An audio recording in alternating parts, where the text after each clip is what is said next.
Good evening, everybody. I'd like to call to order the Quincy Public School Policy Subcommittee for Wednesday, January 8th at 6 PM. Mr. Superintendent, if you could call the roll. Mr. Guttrow, Present, Mrs. Cahill, Present. Mrs. Lebo. And I'll read the statement. please do. This subcommittee meeting is not a meeting of the whole school committee. Therefore, per open meeting law, only subcommittee members may discuss, deliberate, and vote on matters before the subcommittee. The subcommittee members are Mr. Guttrow. I think it is. No? Yeah. Okay, one more time. Could Okay. you do? This subcommittee meeting is not a meeting of the whole school committee. Therefore, per open meeting law, only subcommittee members may discuss, deliberate, and vote on matters before the subcommittee. The subcommittee members are Mr. Guttrow, Mrs. Cahill, and Mrs. Lebo. Thank you, Mr. Superintendent. We have three matters before the 6 PM Policy Subcommittee, which is the draft school committee policy revision, 9.2 school year, school calendar. We also have the draft 2025-26 school year calendar, and we have the draft 2025 school committee meeting calendar. The first item on the agenda is the draft school committee policy revision. If you remember, we took this up at the November 20th policy subcommittee. And what we did was we took the Mass Association of School Committee version, which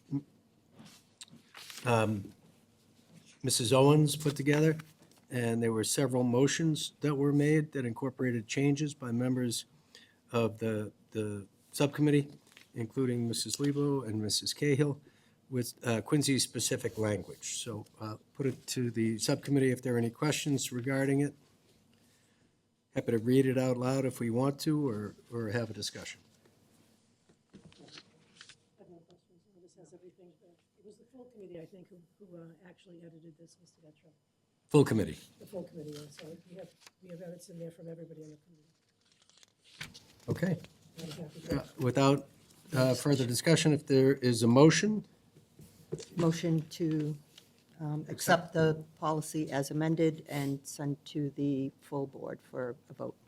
motion seconded by Mrs. Lebo. Just an all in favor. All in favor, say aye. Aye. Aye. All opposed, so that passes 3-0. That will come out. I'm sorry, correction, it is a policy, so I have to do a roll call. I'm Oh, sorry. we do have to do a roll call, according to the superintendent. Mr. Guttrow, Yes, Mrs. Cahill, Yes. and Mrs. Lebo. Yes, Thank you. yes, 3 members attending, 3 voting in the affirmative. That passes. That will go to the full school committee for further discussion at subsequent school committee meeting. Next item on the agenda is the draft 2025-26 school calendar. This mirrors the calendar that was passed by the school committee last year. Is there any discussion? Mrs. Lebo or Mrs. Cahill? no. Okay, so with that, is there a motion to accept and move this on to the full school committee? Motion? Motion made by Mrs. Lebo, seconded by Mrs. Cahill. Mr. Mulvey, if you would, Mr. Guttrow, yes. Mrs. Cahill, Yes. Mrs. Lebo. Yes. 3 members attending, 3 voting in the affirmative. That is passed by the policy subcommittee. That will go to the full school committee for further discussion and deliberation at a subsequent school committee meeting. The third item on the agenda is the draft 2025-2026 school committee meeting calendar. And with that, I'd like to turn it over to Mrs. Owens for a clarification. Yes, since the draft was shared with you, Mrs. Perdios actually pointed out that there's a conflict for the November meeting date with the mask conference for next year is actually going to be that week. So the suggestion is if we could bump out the meeting to November 19th, so just amend what you have. And then we should also probably add a note for the January 7th meeting, that would be an organizational meeting because have been an election, so there'll be a swearing-in ceremony for the members. Any motion or discussion? Mrs. Lebo. Motion to accept with those 2 changes? Motion made by Mrs. Lebo to accept with those 2 changes, Second. seconded by Mrs. Cahill. No further discussion by the chair. Mr. Mulvey. Mr. Guttrow, Yes. Mrs. Cahill, Yes. Mrs. Lebo. Yes. Thank you. 3 members voting in the affirmative. That matter as well will move to the full school committee meeting. I believe that meeting, the next meeting is the 16th, is that it? It's the January 22nd. January 22nd. So those matters will be discussed at the meeting, and then it has to be put off for an additional school committee meeting for the final vote. Is that correct? Yes. Yep. Okay. Okay. Any other business before the policy subcommittee? Nope. Very efficient. That meeting is adjourned.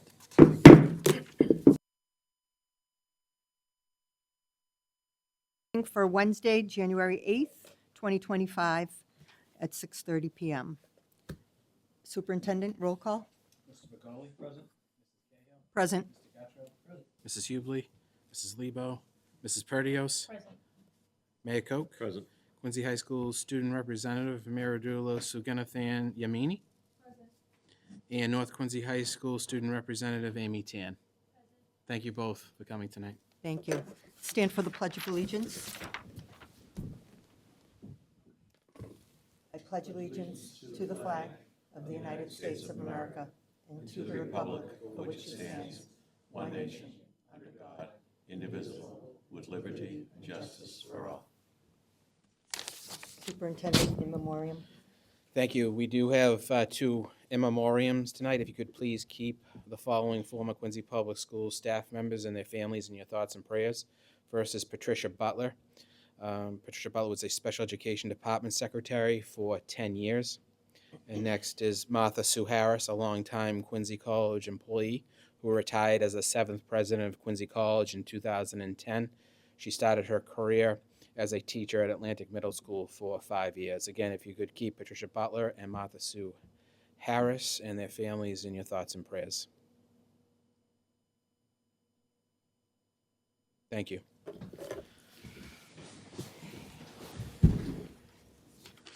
At this time, we'd like to open up open forum, which is an opportunity for community input regarding the Quincy Public Schools. Community in this context is defined as a resident of the city of Quincy, a non-resident parent or a student who attends the Quincy Public Schools, or a non-resident employee of the Quincy Public Schools. After giving his or her name and address, each speaker may make a presentation of no more than 3 minutes to the school committee. An individual may not exchange their time or yield to others.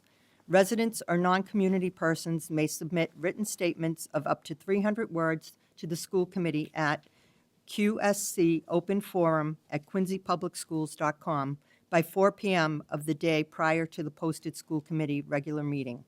Written statements will be posted on the school committee section of the Quincy Public Schools website by noon on the day of the posted school committee regular meeting. If there's anyone here for open forum, come on up and speak.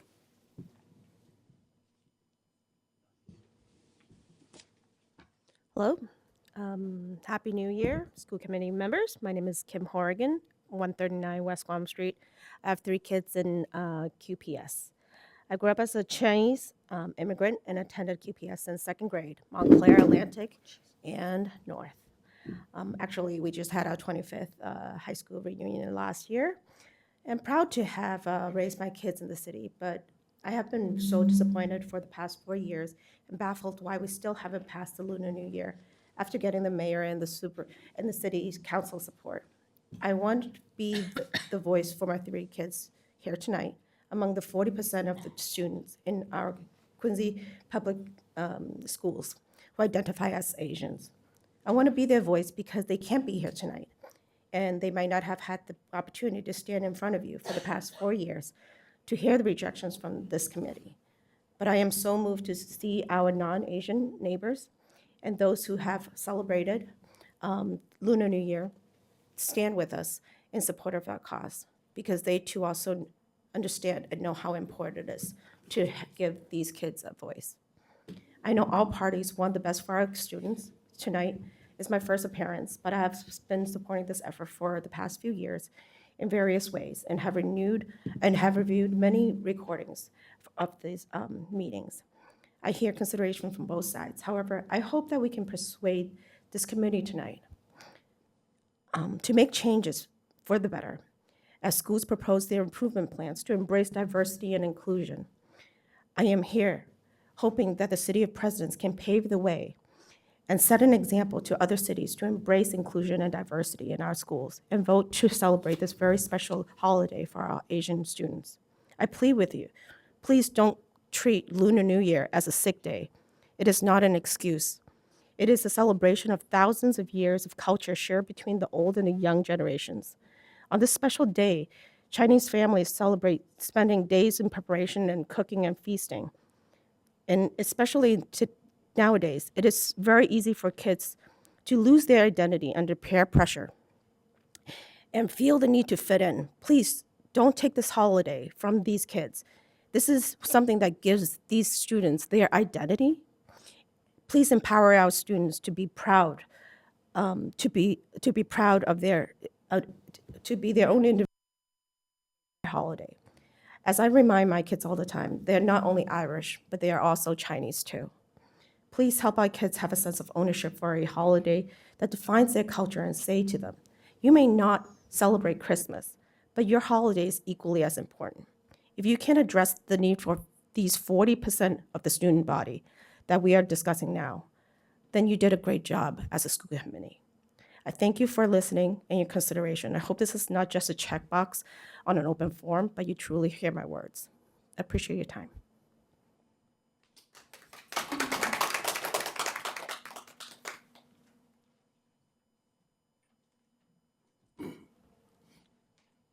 Judy Browns, 273 Adams Street. As a former teacher at Parker School, I know the absentees that happened during the Lunar New Year. I think it's disrespectful not to make this a holiday. I now sub at Marymount School, and again, the absences are way more than usual. I think that we owe our citizens consideration, and I hope many of you will change your vote. Thank you.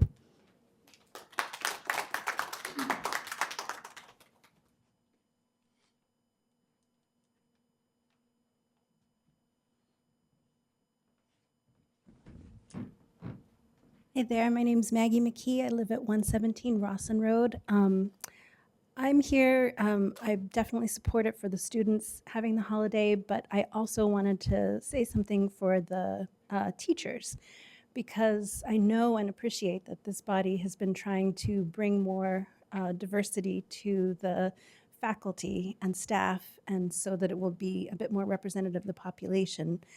And I just think it's a shame that teachers would have to take a personal day for such a major cultural holiday. And I think to show respect for cultures and to show that Quincy is a place that is welcoming to people and bring higher diversity to the faculty, this should be a school holiday officially.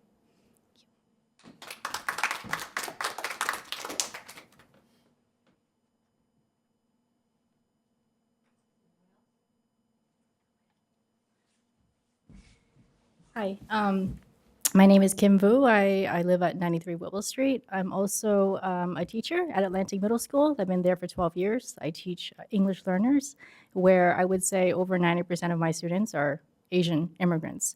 And I will tell you that, like, the day before Thanksgiving, the day before Christmas, you know, I ask my students, oh, what are you guys doing tomorrow, or how are you celebrating your holiday? And a lot of them, or most of them, will say, nothing, my parents are working. And that is the case for a lot of Asian people in this city, is that they're working in restaurants, they're working in supermarkets. And the one day that they take off in the whole year is Lunar New Year. And if you want to bring in religion and culture, well, it's not a religious holiday, et cetera, et cetera. Well, I mean, a lot of these countries are communist, so there are no religions. And the one holiday that they all celebrate is Lunar New Year, and it brings together everyone. There are traditions, there are things that, you know, they do, that you know, they visit their ancestors, and so it's kind of a combination between religion and culture. What else? And it's not just about schools, it's about community, because if you walk down or drive down any main street in Quincy, you see all these businesses that are Asian-owned, supermarkets and oh, I'm kind of nervous. I never participate in this, but I feel like this is a very big issue for me. And, yeah, you know, I feel like because I'm Asian, I have kids in Quincy Public Schools that will have to go to school in Lunar New Year. I just think that there needs to be a change. You know, Asian Americans have made this city, in my opinion, so much better and have, you know, brought life to the city, renewing restaurants and just so much commerce in the city because of Asian Americans. So the least we can do is kind of give back to our community and say, hey, you know, we appreciate you. We know that this is the one day that you normally would take off, and we want to show our appreciation by giving your kids the day off so you can stay home and celebrate with your families.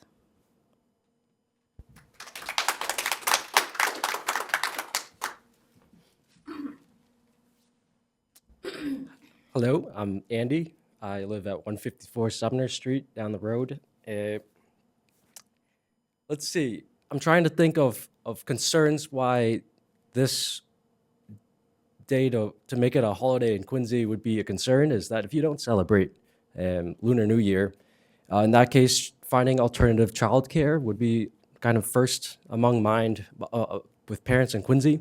So I'm thinking if we launch a little campaign just to say, hey, let's just start asking each other, who here in this classroom celebrates Chinese New Year? What are you guys doing for Chinese New Year or Lunar New Year?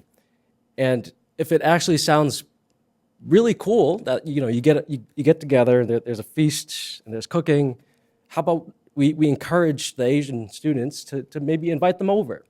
And that kind of alleviates some of the childcare alternatives. But also, let's say 40% of the school population of Quincy would appreciate this day off, but then it also gives up more room for other students. And for the students that can't make an Asian friend in 2025 today, then let's have a list of teachers that are willing to, stay behind and form little groups, and they can learn about Lunar New Year and see if they want to adopt it as part of their family tradition for 2025.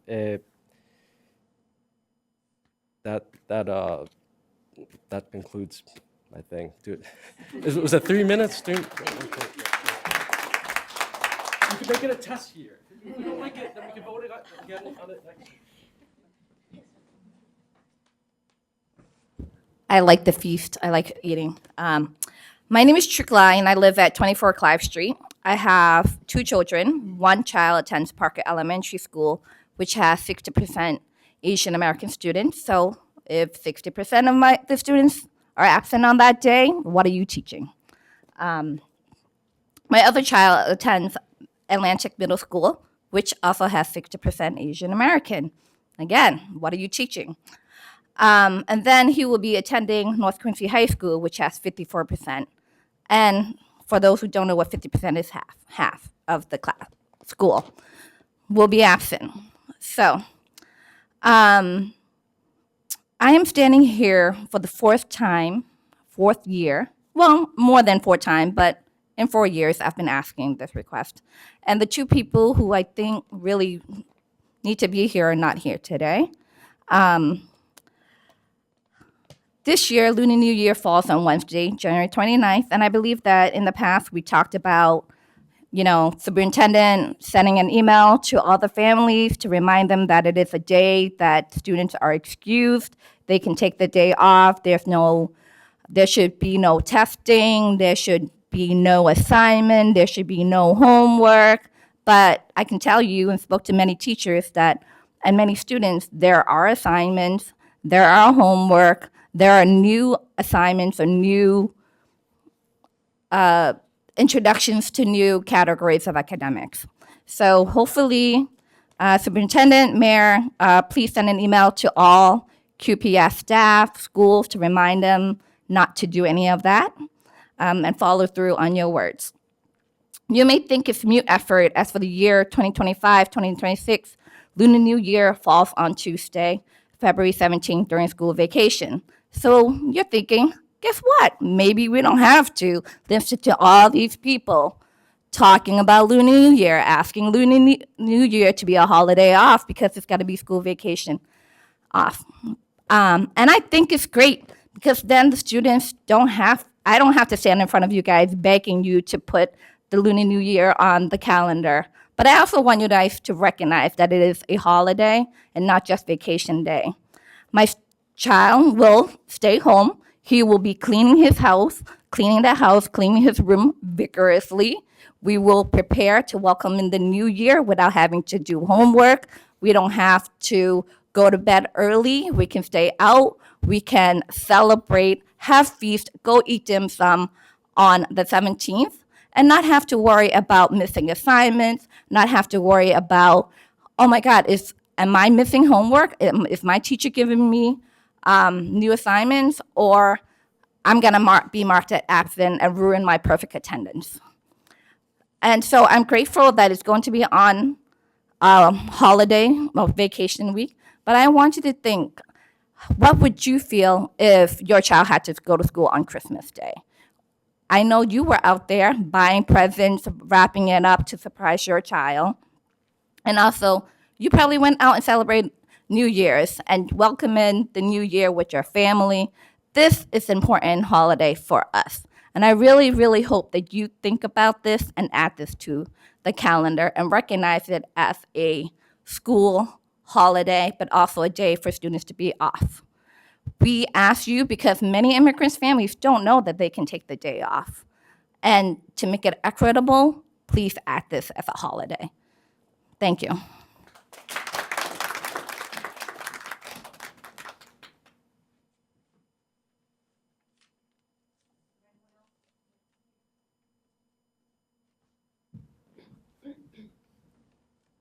Mary Jo Barza, 18 Cliveden Street. I'll make this really short. There will come a time when the Lunar New Year will be a school holiday. I just hope that it's sooner rather than later. I don't know how many years the school committee wants to be on the wrong side of this issue.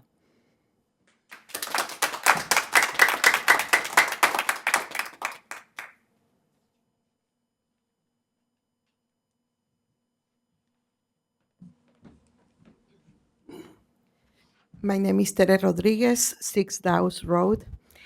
I'm here as a non-Asian immigrant citizen, in support of my fellows celebrating cultural celebrations that are not new, but long-standing in this country that just enrich, our lives, the lives of our kids in the school.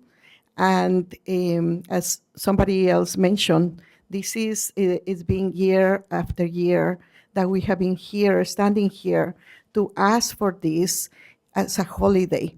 My kids have been through the public system here and definitely do notice the absence of their fellow students, but then just to think that these families, are going to be marked absent or, that there is not a holiday. I think that it's a big message to everybody in the community, within the school and throughout Quincy, to celebrate this year as a holiday. As, it was just mentioned, it's going to happen. Just be part of that big change and that acknowledgement right now, today. Make it a holiday and make a big mark on this city that has been enriched by the cultural presence of Asian Americans. So I do ask you, please, think of the kids and think of the teachers also that come, on that holiday to teach and also to share their knowledge about this special celebration in their lives. It's not fair that they have to do this as a day of work. They should be celebrating with their families. Thank you.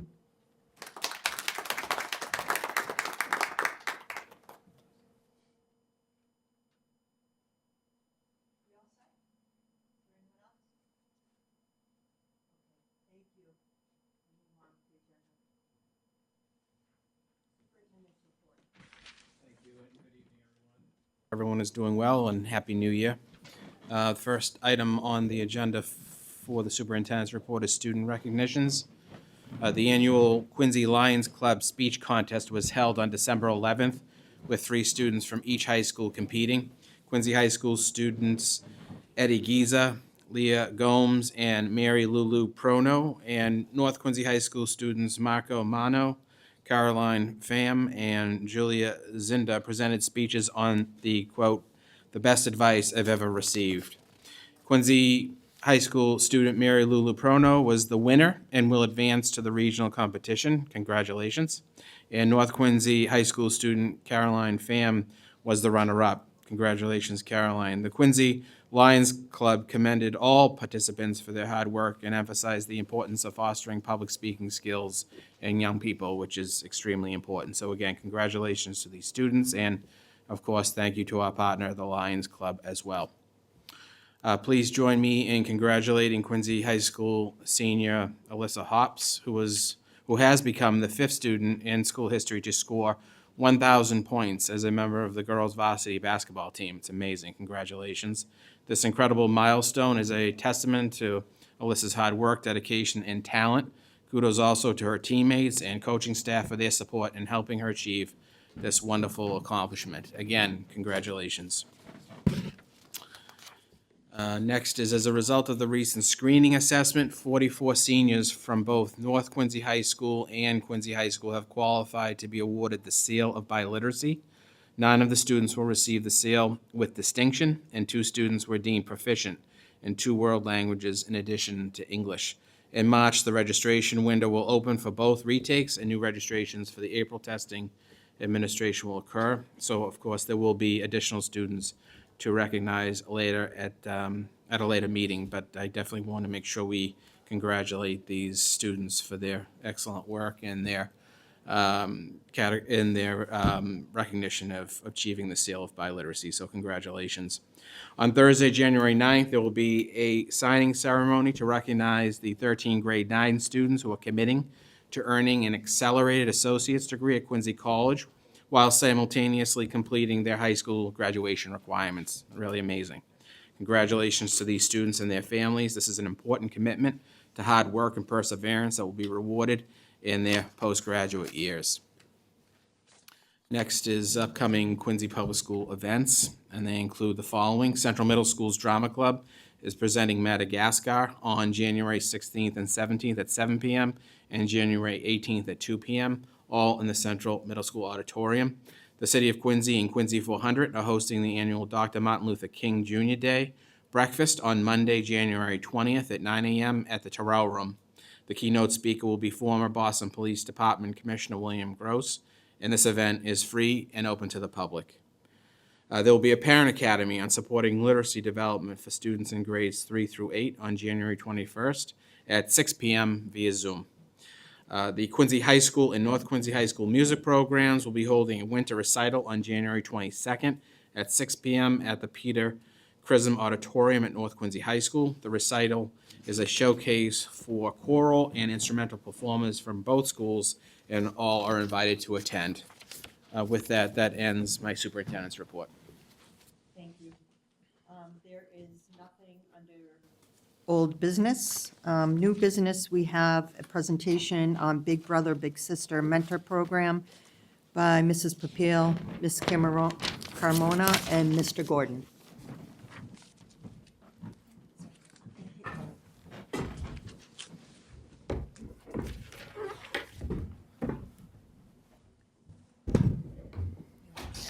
Welcome. Thank you so much. I am really, really pleased to be here tonight. I couldn't be happier to present with this team from Big Brother, Big Sister. It's with great pride and gratitude that I present to you the outstanding partnership between Quincy High School and the Big Brothers, Big Sisters Futures Program. This generous collaboration has significantly enriched our school community, and I'm pleased to share the positive impact with all of you tonight. As part of this partnership, we have the privilege of hosting an on-site full-time coordinator, director of pathways, and the executive director for Big Brother, Big Sister. the talent and the warmth and the care that they bring to Quincy High School is so greatly appreciated by the principal, the assistant principal, the counselors who they so closely work with. I can't say enough how much I appreciate them. They also participate in the Quincy Public Schools Coalition meetings that we have every month. And they've been such a great resource for us. I'm going to let them talk about the program and the implementation. So with me tonight, we have Aaron Gordon, who is the Quincy High Program Coordinator. We have Constance Carmona, who is the Director of Pathway Programs. And we have Terry McCarron, who is the Chief Program Officer. So I will hand it over to the team to present to you. Thank you. Awesome. Thank you so much for having us here tonight. We're very excited to talk about Big Brothers Big Sisters and the relationship that we have with Maura and the team at Quincy High School that's kicked off this year. For those of you who don't know, Big Brothers Big Sisters is a one-to-one mentoring program pairing caring adults with young people, helping them aspire to achieve their goals and dreams in life. Big Brothers Big Sisters of Eastern Mass has been in existence for 75 years. We've served Quincy for 75 years. But this year, we want to talk about how Maura, her team, and being included within the community at Quincy High School is transforming the ways in which Big Brothers Big Sisters is able to serve students at Quincy High School. Really quickly, if we just go back one slide. Actually, you know what? I think we did intros, right? We're good. All right, let's keep it moving. So, next slide more. Sure. Yeah. So I just really quickly want to frame up why mentoring as a priority for Quincy Public Schools. We know that for students in the year 2020 and beyond are reporting having less access to caring adults in their school setting and in their community. That is decreasing every year over time. If you are a vulnerable student in the school, maybe based on your socioeconomic status or based on your racial identity, that is an exacerbated statistic. So young people are having less and less access to caring adults in their life. We want to try to upend that statistic in Quincy. Yes, Tom. Is that unique to Massachusetts? Is that a stat nationally? Nationally. Okay, thank you. Nationally. And so we know that putting caring adults in the lives of a young person is critically important. So we set out to do that for as many Quincy students as we could afford to do. And on the screen, if you just really quickly want to look, you can see the incredible effect that having a mentor can have in a young person's life. Big Brothers Big Sisters mentoring is one of the most empirically tested interventions for young people that's ever been studied. And there are immediate, intermediate, and long-term effects that can change a person's life forever. And so we're going to talk about how we show up authentically in Quincy schools and try to deliver these exact results for young people here. Next slide more. Constance. Great. So I'm going to talk a little bit about our program that's unique to Quincy. We're a one-to-one ratio with a student to adult professional mentor. The Big Futures mentoring program starts freshman year in high school and goes through senior year in high school. I just want to set us apart from the regular Big Brothers Big Sisters program. I think a lot of people know us as the little kids and adults on the posters. The Big Futures mentoring program is a little different since we are specific to high school. What's also unique about our program is we can go beyond high school. We also have a post-secondary program. So this can go up to 25 years old. We can offer those resources for the students. This is specific to Quincy, so we get our mentors from the South Shore. We're working with Boston companies and organizations to network with the students to find internships and jobs. A little bit about the history of our program. We've been around for 7 years. We started in Boston Public Schools, and then last year we launched in Revere, and this year in Quincy. We worked with a consulting company. This is my third year with the program. My first year we worked with a consulting company and did some focus groups, talked with constituents about how the program, are some challenges and how we wanted to strengthen it. And one of the things that we found, students wanted more exposure to career pathways, and they wanted more in person with their mentor. In the past, we were using a virtual platform where they would talk to their mentor, and students wanted to be more in person with their mentor. So that's something that we changed in the Revere program last year, and we copied and pasted that to Quincy this year. So it's a different model. It's super exciting. We can go to the next one. So how did we start the process of this program coming to fruition? How do we select our students? Back in May, we started right out of the gate with the middle schoolers. I presented to all of the middle schools at assembly style. I also did focus groups with the students, and I met with middle school counseling leaders and came up with a targeted list of students who would benefit from a mentor.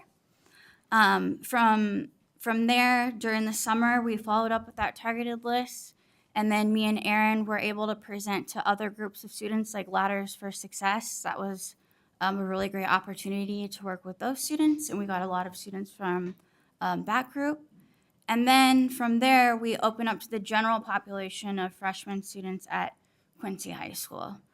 When school starts in the fall, Aaron has his own office at Quincy High School. He's in the counseling center, which is really awesome.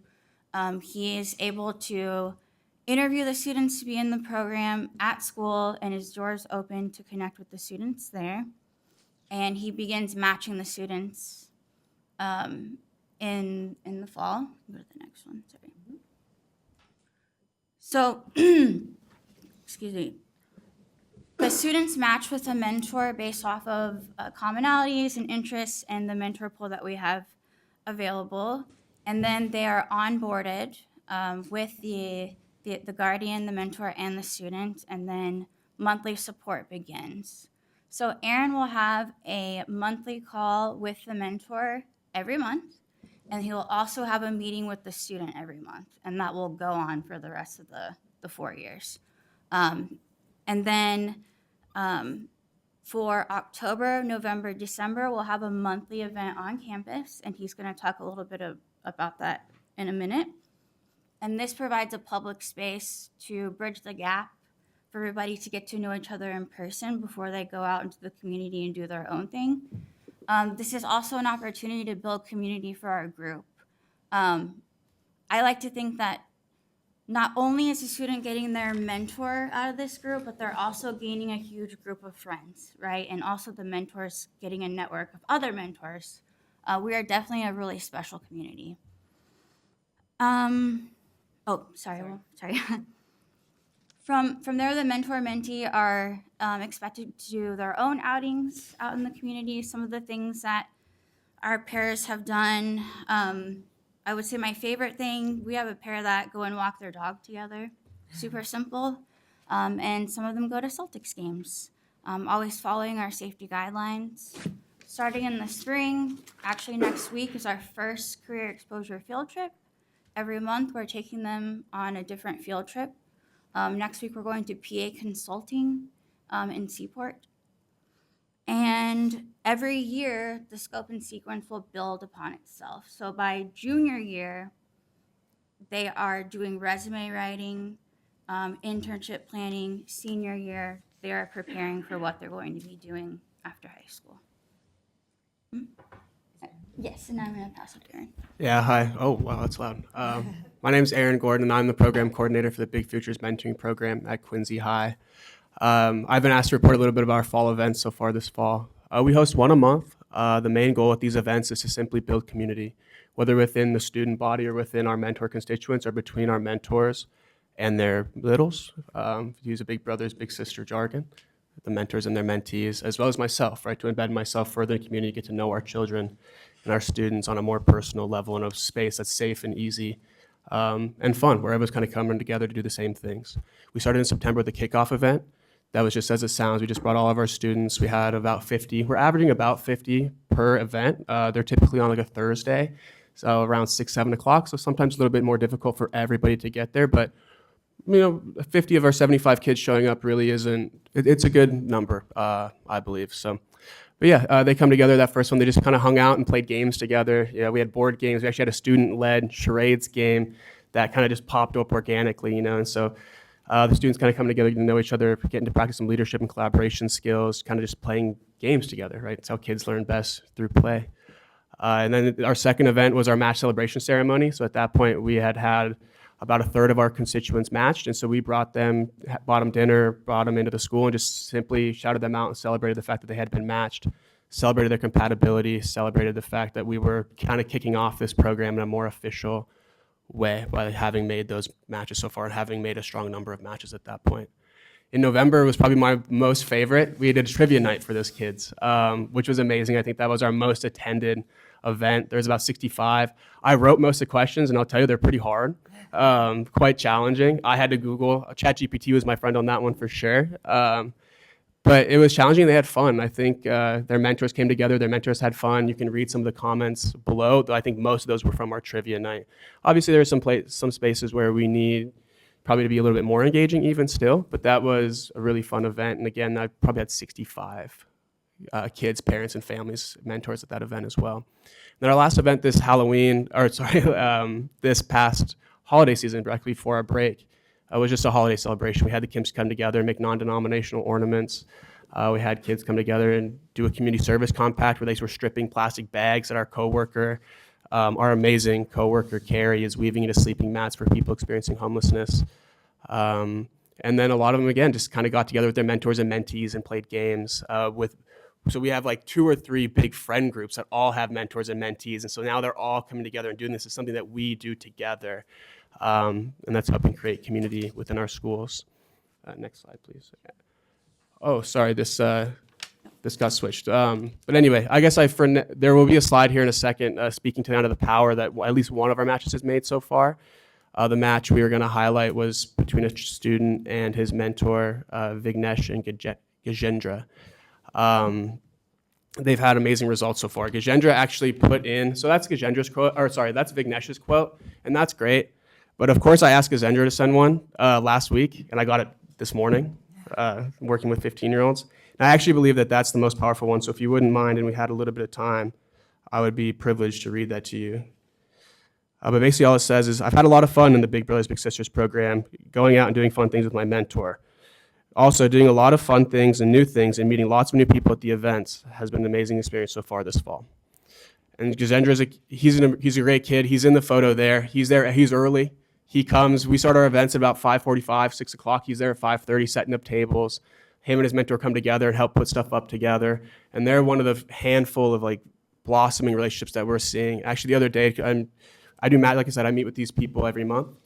Vignesh called me and said, hey, Gajendra is seeing some things at school. He's witnessing some bullying. Is there some ways I can help him with that? I spent 5 years as a substance education and prevention coordinator in Alaska, where we had a violence prevention framework. It's very, very simple, called the 3 Ds. Distract, delegate, or direct. Direct means you directly intervene, not always the case. Delegate, you find someone older than you. Distract, you kind of maybe make a little bit of a scene, kind of draw the attention away. And I just kind of, from this previous experience, told Vignesh about this framework, and he said, man, that's amazing. Even just a way to talk about this, a language from which to be an active bystander, I think would be very helpful. And now, since that's a conversation they've had together, and that's one of the ways it's making a very tangible difference, not even just to their relationship, right, but the safety and fabric of our communities already in the short 3-month time span. Built that over 4 years. I genuinely believe that this program can have quite a powerful impact. Yes, please. Thank you, Aaron. Aaron will lie and say that I cheated at trivia. That's not true. So just looking ahead to the spring, like I said, next week will be our first field trip we're really excited about.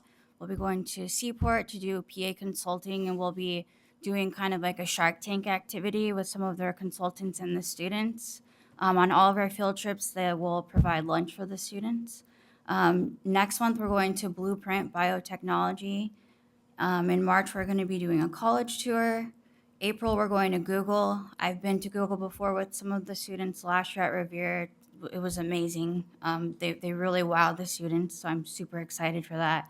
And then in May, we'll come back as tradition. We always do end of the year celebration on campus.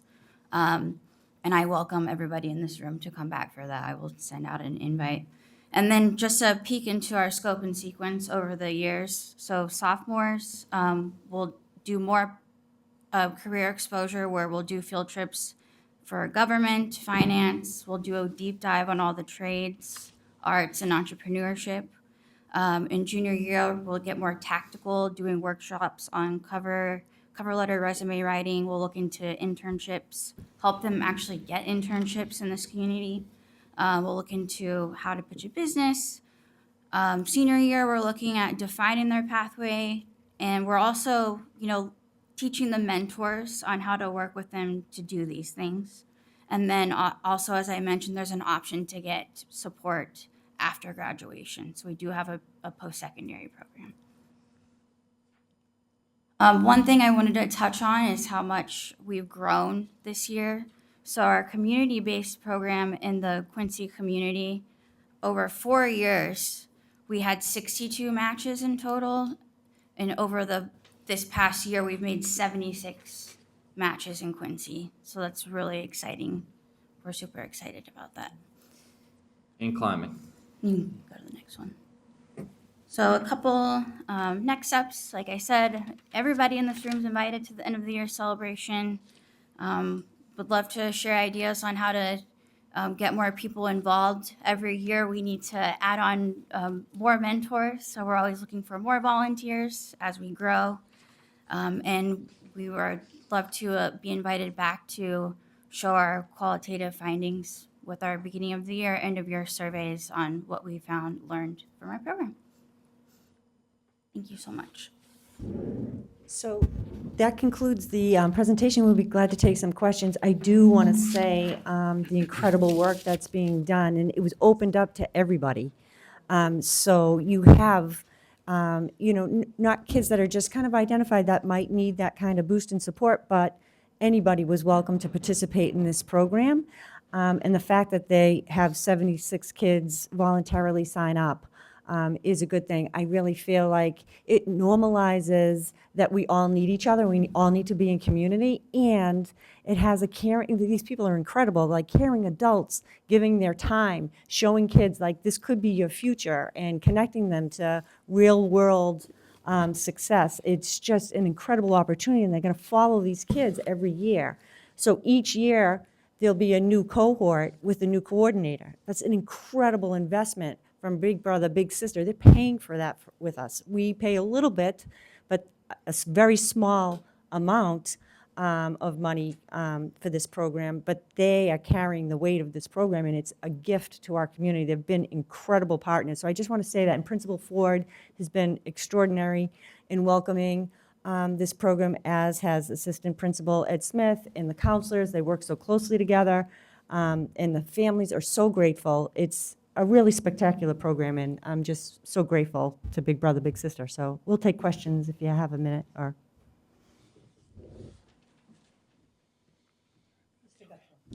So, excellent presentation. I want to say I have a very dear friend who's the executive director of Big Brother, Big Sister in Southern Maine. Great. So I know the life-changing work that you do firsthand. I've seen it through her eyes and her experiences and what it means for her community. And so I just want to express my gratitude to Mara and Aaron and you, Constance and Terrence, as well as the principal, for this collaboration with Quincy Public Schools, because I know that it has made a difference and it will continue to make a difference, and I hope that it does for many years to come. Thank you. Thank you. This sounds like a great program. Was this just initiated this year? Or? Yeah. Okay. Constance, you said you interviewed, you met with all the counselors in the middle schools? Is that correct? Or is that? The middle school counselors. so there were the feeder schools for Quincy High School, because the program is just at Quincy High School for this year. It's a pilot program. So we're talking about how we're going to expand that across the district, and we're working with Quarry also, because we think that partnership for North Quincy High will be important. So we're working together to figure out how we can just keep growing. So there was a lot of recruitment that was done through Letters Through Success. I mean, these folks worked really hard over the summer to get to know the middle school students and present like through assemblies to the feeder schools to Quincy High School. Well, that was my follow-up, is it going to be expanded? And I hope it will be, because it's a tremendous program, and be nice to have the other high school involved as well. Absolutely. That's the dream. Okay, thank you. I think that'll be big learning in the pilot, is to understand, how to best use our resources and capacity across all the students in Quincy at the high school level. And accompany Corey and some of the other great organizations that are already doing good work. Thank you. Thank you. Thank you, guys. I have one of my kiddos is in the program now, and we haven't made yes. Now I remember. Yes.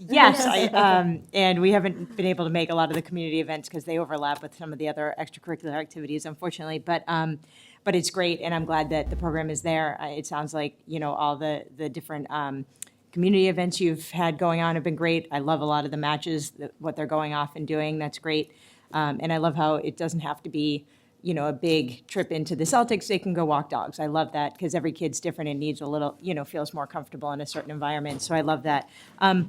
So as far as expanding, which I would love, as Ms. Bergoli was asking, as well as you guys, so there's 75 kids right now at Quincy High that are the littles. How many bigs do we have right now? And so there's still some littles that don't have matches, right? Is that correct? Yeah, so we have 76 signed up. We have 65 matches. We're working to get all those kids matched as quickly as possible. We do consider things like DEI, representation, obviously personality match, characteristics. If a certain kid really wants to be an engineer, we take that into account as well. So and we're not here to make bad matches. That's the thing, right? Like I think the research also shows that bad matches can be harmful.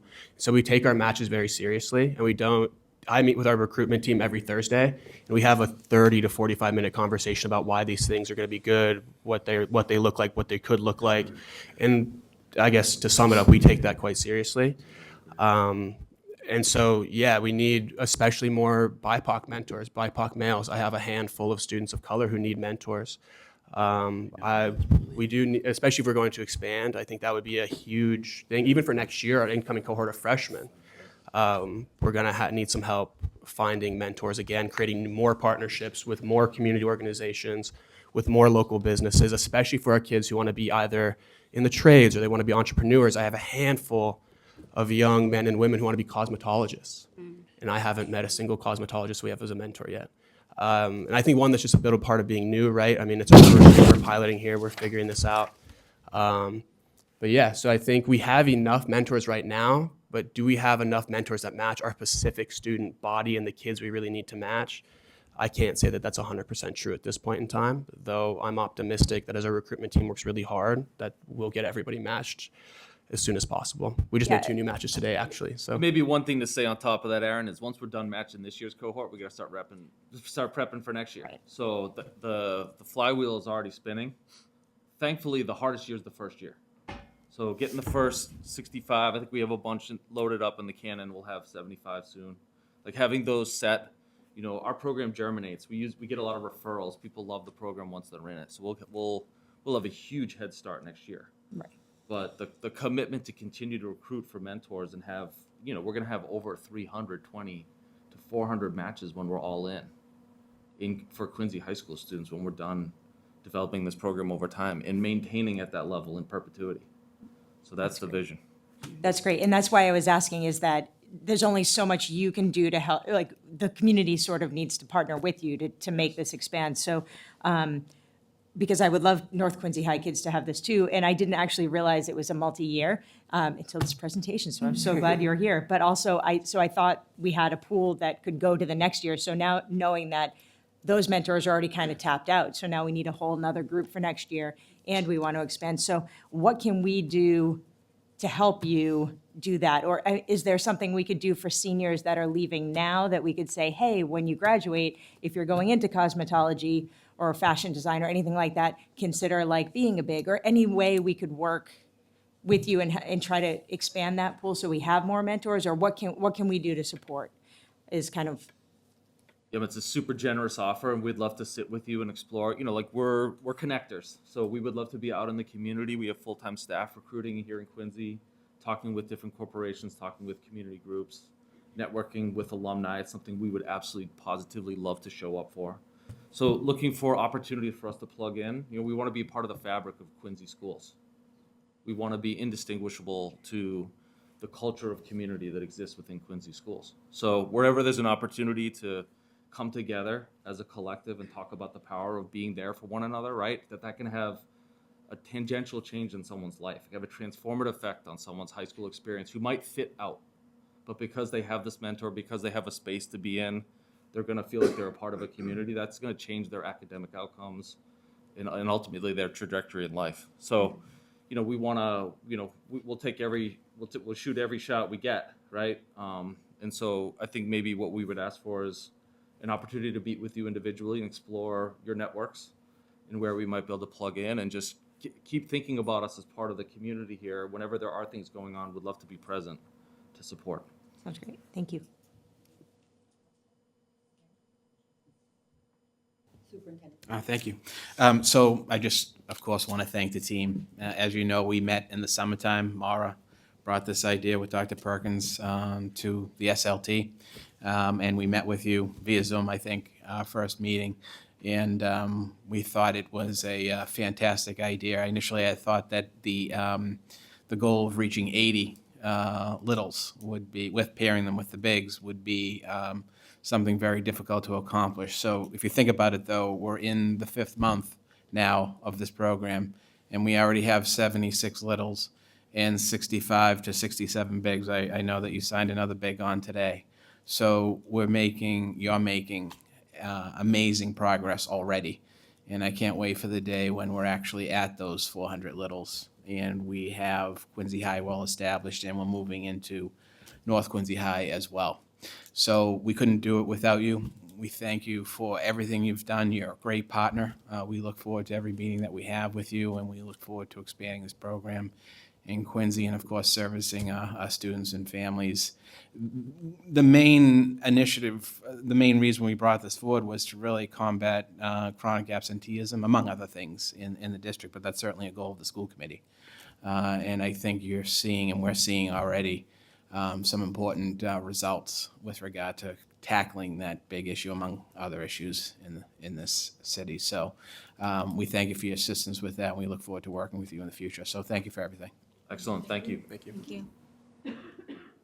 Quincy High Student Representative would like to ask you a comment. I have a question. I just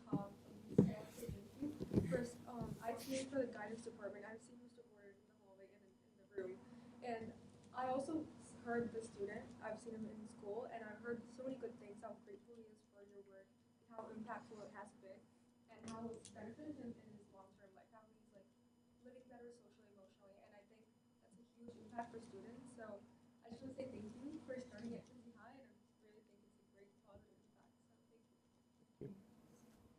And I'm not going to add anything because there's your comment of the night, right, to you.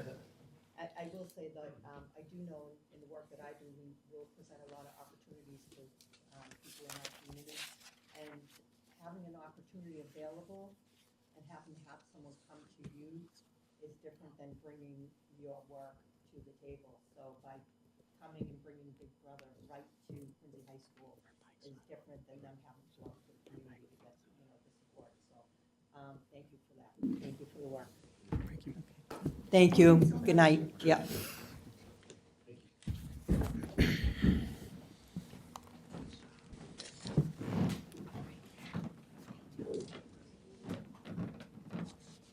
Okay, next on our agenda, we have the Quincy Public School Professional Development Plan by Dr. Perkins and Mr. Marani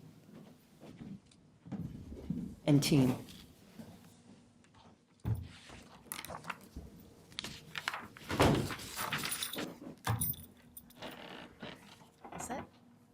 You do control the thing.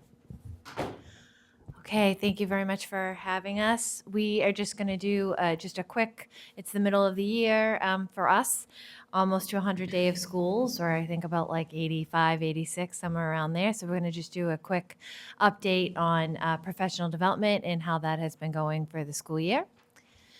And so just quickly, we'll talk about the Quincy Public Schools Professional Development Planning Team and the role they play in developing our professional development. We had a really successful another year of a professional day of learning that went very, very well. So we'll share some highlights with that to you. And just give you a little update on the professional development that's been taking place this school year, upcoming professional development dates, and then, of course, answer any questions and comments. So we're very fortunate. We have a really wonderful professional development team that's composed of both educators and administrators. It does represent all three levels, so elementary, middle, and high school. There are a total of 24 members. We meet about 2 to 3 times a year. Our last meeting was actually in October, on October 24th. And, we're probably about due to have another meeting coming up now. We try to do beginning of the year, middle of the year, and end of the year. And their role really is to help provide feedback. So they help us, assess what our teachers need in terms of professional development, what people are asking for, what people think are relevant, and then provide feedback after we've offered professional development. So we had, as I mentioned at the beginning, we had an extremely successful professional day of learning. It was our second one. We're already working on next year. We have an unbelievable team that helps put that together. Many of them are here with me today. And, we have all of the names that you'll see in a minute. But this year we did have 132 professional development offerings. We had 70 presenters. And for the first year, we had actually 30 Quincy Public Schools educators who also were presenters at the Professional Day of Learning, which was very, very well received. They were amazing and they did a phenomenal job. We had asked people to submit proposals to be professional development presenters. We went through the proposals, we shared the proposals, the topics with our professional development team, and as a result, we had 30 educators who presented to their colleagues on the day, and they were excellent. We had a keynote speaker who was the New York Times bestselling author, Matt Eicheldinger. He was excellent, very heartwarming. He's a teacher himself.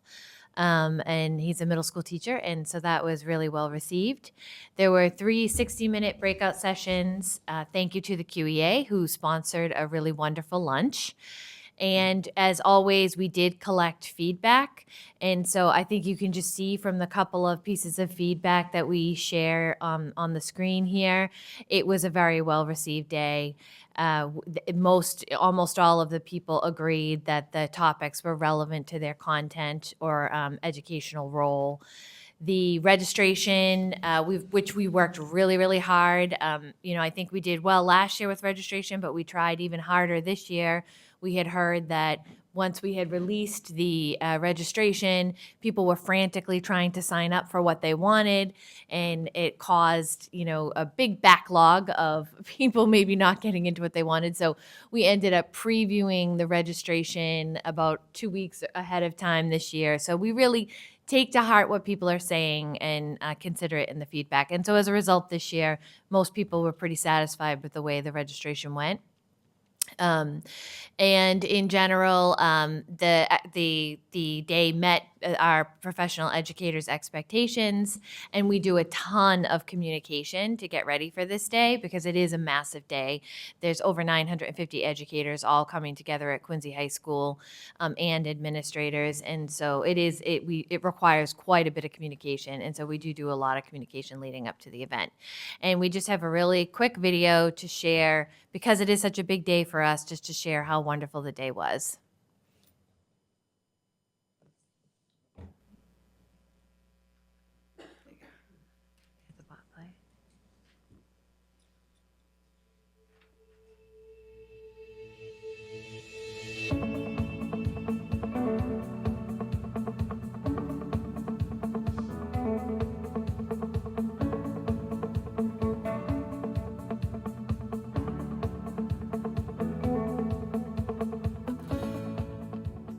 I can have an immediate impact in my classroom.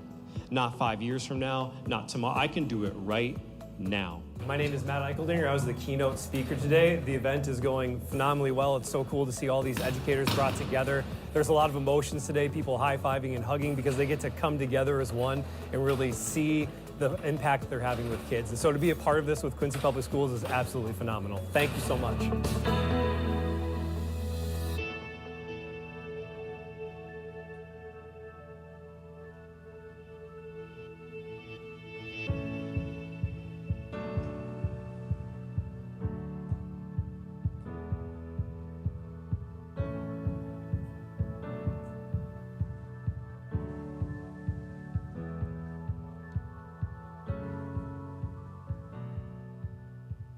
Goal as a team is to build the tallest tower you can.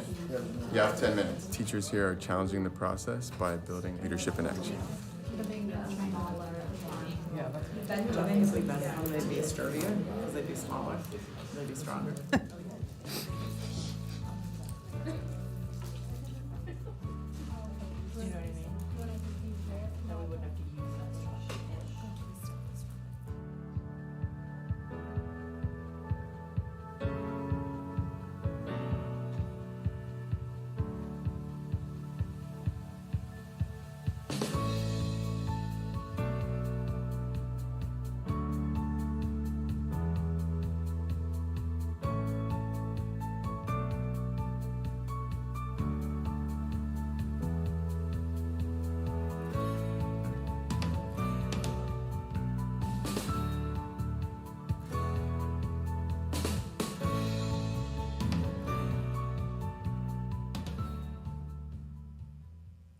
So it's just a quick highlight. It really was a wonderful day, and we're really excited to be planning and getting ready for next year.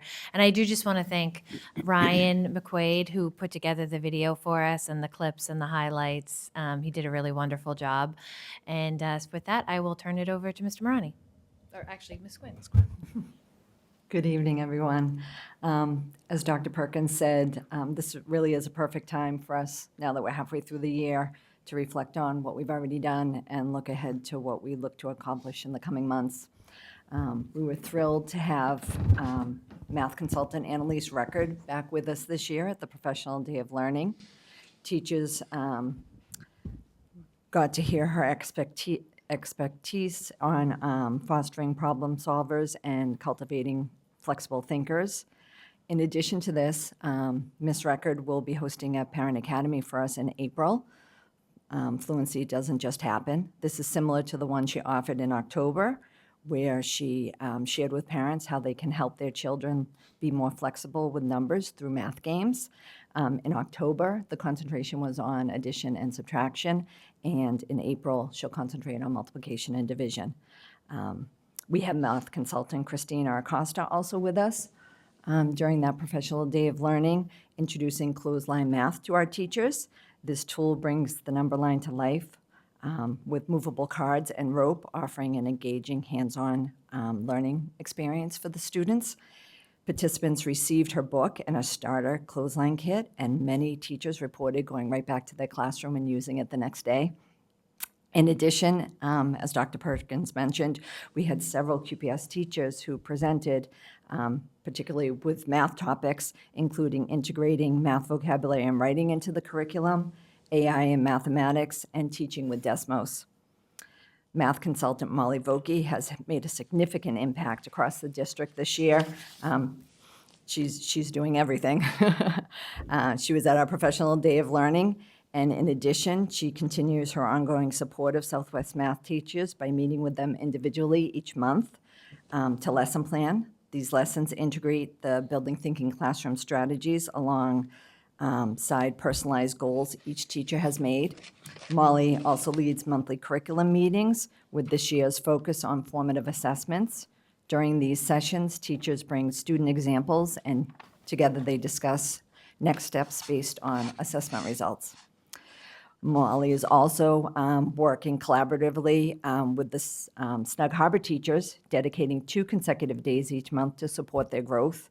On the first day, the grade level teachers planned together a lesson incorporating Building Thinking Classroom strategies, and the following day, one teacher co-teaches with Molly while others observe. Afterwards, the group reflects on lessons, sharing feedback and discussing key ideas such as student engagement and visible student thinking.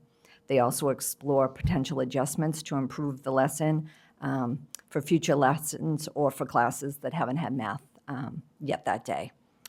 Molly's also with us during 2 of our system-wide afternoons. In October, she worked with the 3 to 5 teachers, taking a deep dive into problem-based learning, focusing on the importance of strategic planning, as well as we discussed MCAS constructive response questions where they were analyzed, and the teachers looked at the DESE slide decks on how the questions were graded and discussed those, and that slideshow was shared with the teachers. In February, Molly's going to work with the middle school teachers during our system-wide day, continuing with learning about the Building Thinking Classrooms practices. Similar to the 3 to 5 group, time will be spent on analyzing those MCAS constructive response questions and discussing the DESE grading system. And for K to 5 teachers, the remaining system-wide afternoons will be dedicated to preparing for upcoming updates to illustrative mathematics. Based on feedback from teachers nationwide, illustrative mathematics is revising some of their units. So a crosswalk for each grade level will be shared and reviewed to help teachers prepare for those updates, which will take place in the fall. In September, a team of middle school math teachers was formed to review and evaluate high-quality core math resources as a potential replacement for our current program, Big Ideas. The team has participated in presentations from multiple publishers, and they've tested each program in their classroom. Next, they'll visit nearby districts that have been using these resources, allowing them to observe the program in action. During these visits, they'll have the opportunity to ask teachers questions and gather their insight on the program. And finally, the team will meet to determine which program they'll recommend to the superintendent for implementation next year. And currently, 9 of our schools are using ST Math. And through our partnership with the 1-8 Foundation, each school receives 3 in-person professional development days during the first 3 years of our implementation. These sessions are customized to address each school's unique needs and progress. The 1-8 Foundation also offers champion hours. These are 1-hour sessions where teachers can ask questions, share feedback, exchange ideas, and learn effective strategies that are working in other districts. And earlier this year, Megan Healy, one of Squantum's champions, was invited to present. And she created a bingo challenge to motivate teachers to explore new strategies with their students while meeting classroom goals with prizes awarded for each completed bingo. This session continues to be the most well-attended of the year. And additionally, the school champions participate in 3 champion days. These full-day conferences feature breakout sessions designed to share ideas and resources that support successful implementation. These events provide invaluable learning opportunities for teachers to connect with their peers across the state. And lastly, this summer we'll be offering a newly developed foundational math mini course for our teachers. This course will delve into the developmental trajectory of number sense, providing teachers with valuable time to explore how students build and contextualize their understanding of numbers. And I'll now pass it on to Dr. Moran, Mr. Morani. Thank you, Ms. Quinn. Thank you for the promotion. I just became know. a Dr. Moran. Not yet, maybe one day. I'll try to be brief just out of respect for everybody's time, but I'm certainly happy to go in depth during any Q&A to answer any questions that you might have. Looking at science, the PD back in October 9th for teachers covering grades 3 through 5, we covered the Savvis platform training within the Elevate curriculum. That's not a new platform, but it's now, we've had that platform for some time, and we just want to make sure that all newer teachers that have joined QPS in the last 3 to 4 years are able to optimize their use of that platform. So we devoted a little bit of time on the 9th for that. We devoted the rest of that time towards just curricular research and exploration. There's a lot of changes happening in science, so it's just important that we're constantly looking at what materials we're using and what materials are out there.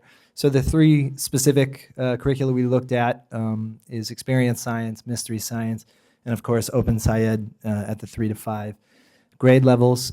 More exploration to be done, but there's a lot of potential in all 3.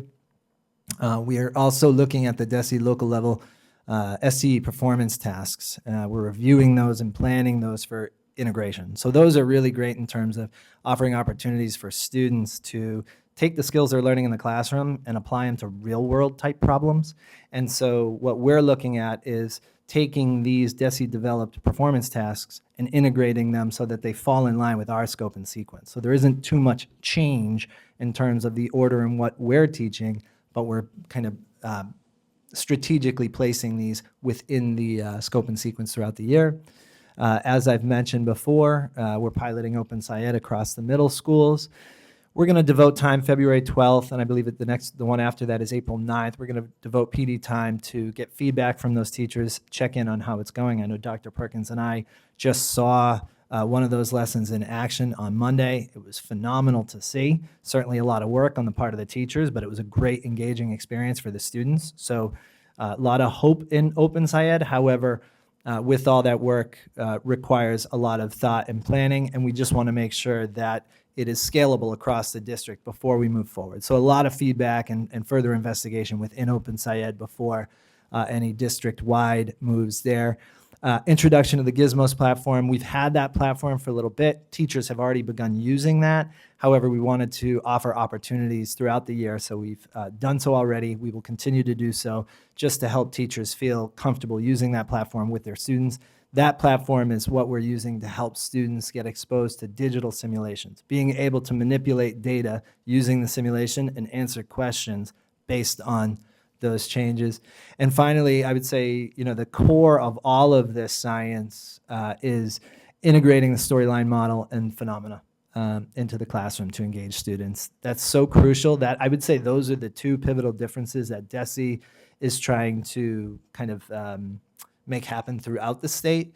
I believe it's already happening pretty significantly, but we're certainly going to look at opportunities to enhance that in our instruction on a regular basis. Moving on to social studies. So similar to Open SciEd, we have some teachers piloting investigating history. Now that only goes from 5 through 7, so that is not a curriculum that goes up to 8. There is a 8th grade civics curriculum. But we are happy with our existing Discovery Ed curriculum, but we're always going to look at what is out there and what changes we need to make. So similar to what I mentioned for Open SciEd, we'll discuss with those teachers together as a team how that implementation is going, what sort of tweaks need to be utilized to make implementation more effective, and then again, looking at whether or not it's worth taking a more formal approach across the district.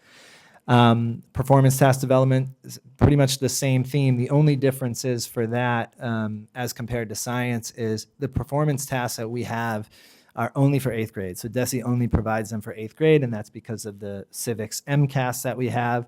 So what we've been taking time to do, what we've started last year, what we'll continue this year, is actually creating our own performance tasks for grades 6 and 7, so that students are comfortable taking on these performance tasks prior to when they enter 8th grade. So the content might change, but just the approach to answering questions, there'll be some continuity for our students. And then teaching students to think like historians. This is great, and I think this is so important. Essentially what we're trying to do is help students develop their own critical thinking when they're learning new content, when they're learning about different historical topics, and then be analytical in their approach to formulating their opinion and then using evidence to support why they believe what they believe. And I think that's so crucial, very topical now, very important. So it's something that's a priority for us, and that was offered during the Professional Day of Learning, and we'll continue to focus on that.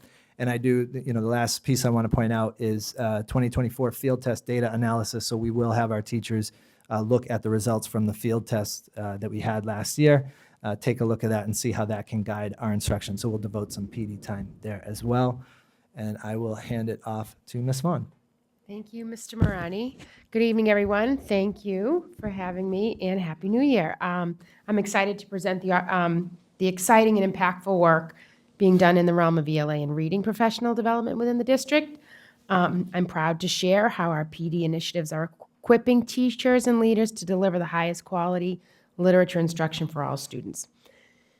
There is such a wide variety of literacy training happening this year, so I've broken this update down into district and system-wide offerings, school-based offerings, team offerings, and conventions, conferences, and academies.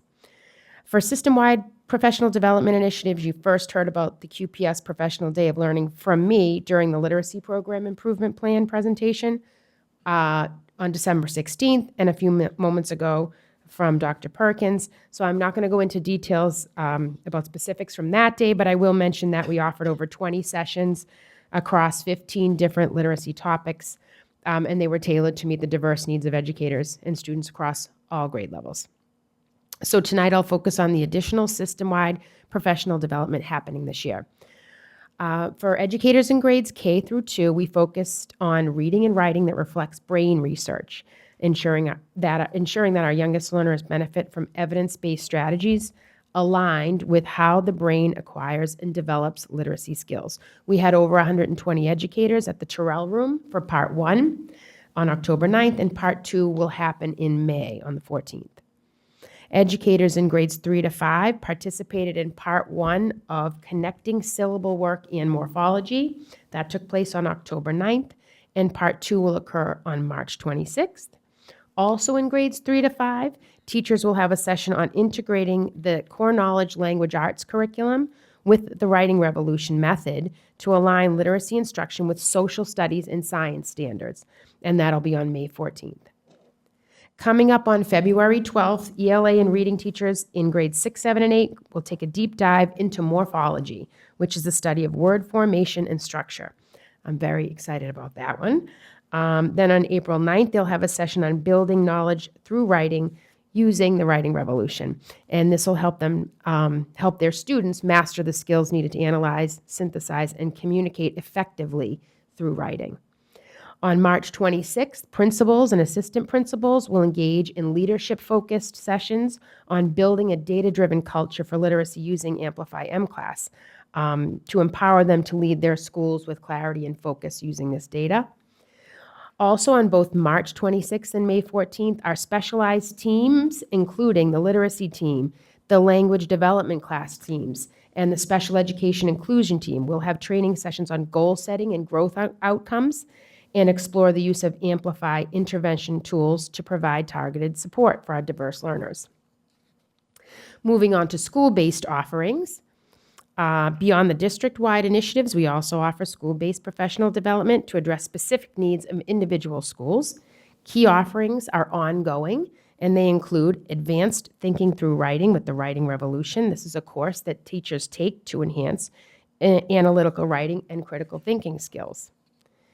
Amplify CKLA coaching, which provides educators with hands-on support for implementing this curriculum effectively in the classroom. We also conduct in-house site-based training for various groups of teachers. For example, today, earlier this afternoon, I did a workshop for science and social studies teachers at Atlantic Middle School on how they can incorporate and integrate more writing instruction into their lessons. This, of course, is to help students improve their writing skills, but more importantly, to improve their thinking and understanding about the complex content they're learning about in science and social studies. I have another similar session at Broadmeadows next month. We recognize that professional development doesn't end with a single session or day, so that's why we've established ongoing resources for educators, such as the QPS District Writing Team, the Literacy Newsletter, there's a Literacy Padlet, and a Google Classroom. These platforms foster collaboration, provide access to high-quality resources, and keep our educators connected throughout the year. Our commitment to professional growth extends beyond the district. This year, we were fortunate to actively participate in the National Council of Teachers of English NCTE Convention, Heart, Hope, and Humanity, this past November. On the right-hand side of this slide, you can see a group photo of our educators in the lobby of the Boston Convention and Exhibition Center. This was an incredible few days of learning with over 600 sessions to choose from. Below our photo there, you can see award-winning author Kwame Alexander with his Emmy Award. We also had keynotes with Associate Justice of the Supreme Court Ketanji Brown Jackson and Saturday Night Live comedian and turned children's author, Kate McKinnon.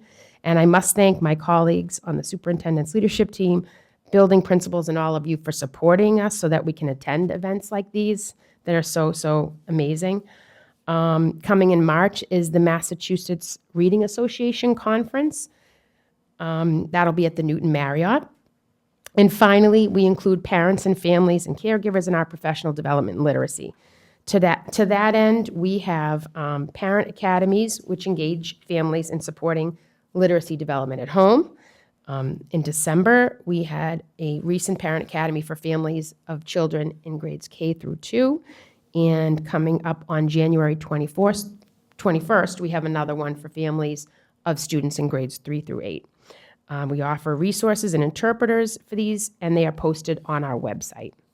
So each of these initiatives reflects our shared goal to ensure that every student has access to high-quality literacy instruction that empowers them to succeed academically and thrive beyond the classroom. So by investing in this professional development, we're not only supporting our educators, but laying a strong foundation for our students' futures. And I will pass it over to Mr. Marani. And just to close this presentation, we just wanted you to see, what the educators throughout QPS see and what they receive at the start of the school year. So across this slide, you'll see at the elementary, middle, and high school level, each level is issued a PD calendar. So they're able to see these dates ahead of time. But I should just add, we do everything we can to expand upon this when the opportunity presents itself. So the NCTE convention that Ms. Vaughn just presented, that's not on there, but that was an opportunity that we thought was a worthy opportunity to seize, and so we did. So this is somewhat of a starting point, I think, is the way to look at it, and then we just try and build upon that throughout the year. But with that, I'll certainly turn it over if there's any questions or comments, but thank you for your time tonight. Mrs. Perdios. Thank you. Wow, there's a lot going on, and just the thought that's gone into the topics you guys picked, and also, the passion with which you spoke about each of those items. You can tell you really handpicked those and feel comfortable and confident with the speakers that are coming and the content that's being out there. I haven't heard that there's any need for any additional things. I haven't heard anything like that, so I think you're doing a great job. The only thing that I was noticing that isn't in here is, and maybe there's more PD than just what you presented today, but, social emotional, EDI, LGBTQ, gender identity, any of that type of stuff. Are we doing those type of PD opportunities in addition to all of the academic stuff too? And maybe you could just speak on that for just a quick minute. Yes, yep, we do. So we offered, obviously, some of that stuff was on the professional day of learning. There were definitely opportunities, but I know, like, for instance, I can give you an example that Walker Therapeutics did a presentation today for the middle school staff. I think they were at Broadmeadows. I don't know if Maura's here, but I think they were at Broadmeadows this afternoon. So yes, we do. We didn't have EL or special education necessarily up there, but they all have their own topics as well. So we have this was like a snapshot, but we have lots and lots of different topics that we provide professional development on. Okay, thank you. Mr. Guttrow. So remind me, at the Professional Day of Learning, which looked unbelievable, you all outdid yourselves. It was pretty good. Is this an annual tradition? And if so, it just looks like it's that on steroids this year. It's just Yeah, it's the election day is when we have it, and it is so far it's it's been an annual tradition for the past 2 years, and yeah, it's an awesome day. I think we all love it. I don't, want to speak for the QEA, but I do think that they are also pretty happy with it as well. So I think it's just a really successful day, and I think the teachers get a lot out of it. Yeah, that's superb. And is there teacher input into the design of it? Yes. Yep. Mm-hmm. Excellent. Yep. You're all killing it. You're doing a great job. You really are. I appreciate the presentation. Thank you. Thanks. Mr. Bergoli. Great presentation. The offerings that you are offering the teachers are phenomenal.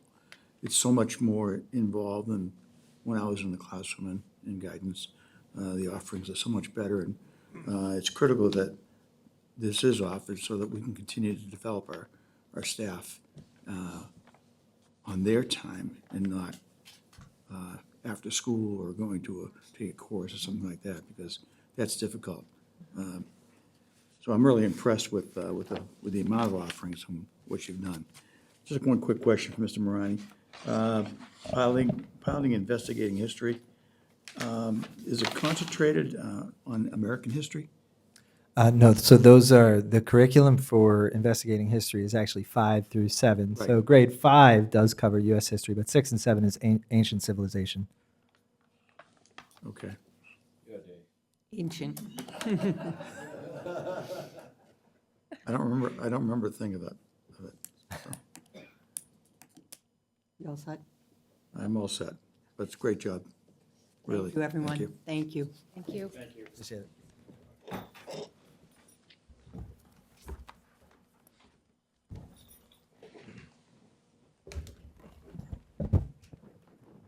Next on the agenda, we have the consent agenda, which is a roll call vote.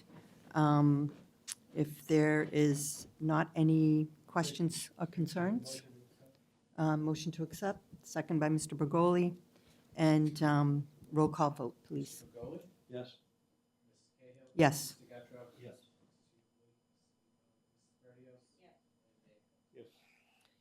Additional business, there is none. Communications, upcoming school committee meetings, 6:30 PM. Regular meetings on January 22nd, February 12th, March 12th, and March 26th. Subcommittee meetings at 6 PM. January 15th, we have quarterly budget and finance, special education, and policy. And on January 29th, we have a teaching and learning. Reports of subcommittee, Mr. Guttrow to review November 2024 policy subcommittee meeting. On November 20th, as I said earlier tonight when we met in policy committee, we had a subcommittee meeting. It was to discuss school committee policy section 9.2 of the school year and 9.3 of the school calendar, which are on the agenda for review and discussion. The Mrs. Cahill asked about language on federal, state, and municipal holidays and suggested making a deadline for approving the school calendar. Mrs. Lebo suggested some changes to the first sentence. School sessions shall begin the Wednesday following the first Monday of September. Mrs. Lebo ultimately made a motion to move forward with the revision of the policy to reflect the MCAS policy language, adaptations that the calendar will reflect federal, state, municipal, and contractual holidays, seniors being scheduled for 168 days, and the beginning of the school year being the Wednesday after Labor Day. The motion was seconded, and it passed, and it came before the policy committee today as amended and passed out, and we will bring it up at the next school committee meeting. Thank you. And next, we are going to go into executive session, will not be returning. Can I get a motion to go into executive session? Mr. Bergoli, second by Mayor Koch. And meeting is, roll call vote, please. Mr. Begoli? Yes. Yes. Mr. Guttrow? Yes. Yes. Yes. Thanks, everybody. Thank you, meeting adjourned. Thank you. Thank you.